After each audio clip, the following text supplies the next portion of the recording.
Hot File. Attack of the GOP on Sotomayor. First, you've got Rush Limbaugh, godfather of the GOP, calling Sotomayor a racist. Court of Appeals is where policy is made. So here you have a racist. Seconds later, he did temper that just a smidge. You might want to soften that, and you might want to say a reverse racist. Meanwhile, on Fox and Friends, they're jumping all over this statement Sotomayor gave in 2001. As much of a moment as we may be having now watching this and just rooting for her as a human being, there are some problematic statements that she's made in the past that are going to come up at these confirmation hearings. And the one we've been talking about is this one where she says, and I want to get it right, "I would hope a wise Latina woman with the richness of her experiences would more often than not reach a better conclusion than a white male." I think what's happening here is that we're seeing the GOP go into this like blind, rabid attack dog mode toward anything non-Republican.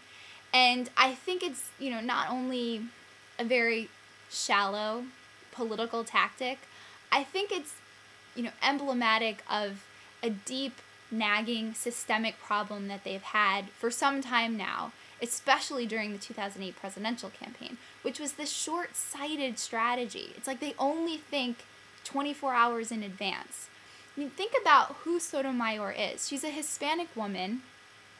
If she gets confirmed to the Supreme Court, she'll be the first Hispanic woman ever to sit on the bench. She'll be only the third woman after Ginsburg and O'Connor. I mean, two women who've served on the bench in my lifetime, and I'm not exactly pushing 80, So I've slammed the obsession over Sotomayor's biography. I did it in the last post. I said, when it comes to the vetting process, if a candidate is qualified to sit on the Supreme Court, I don't think it matters what gender they are, what race they are, just let's talk about what they've done in the past as a judge. But when it comes to Sotomayor's political value for the Democratic Party, I think it's all about biography.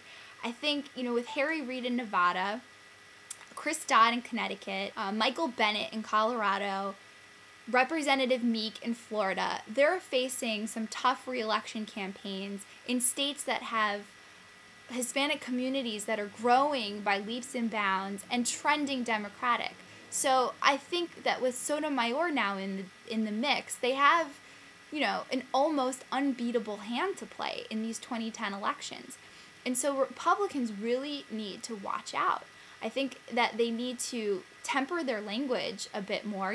Don't call this woman dumb. She went to Yale and Princeton, for crying out loud. And, they need to resist the urge to bully Sotomayor in the Senate confirmation hearings. Because if they don't, I think they're just going to be shooting themselves in the foot and causing some potential damage to Republican candidates in local 2010 races who could have been pretty viable. So, considering Hispanic votes have proven very crucial in elections over the past, decade, I'd say, Republicans really need to consider that in how they attack and talk about Sotomayor.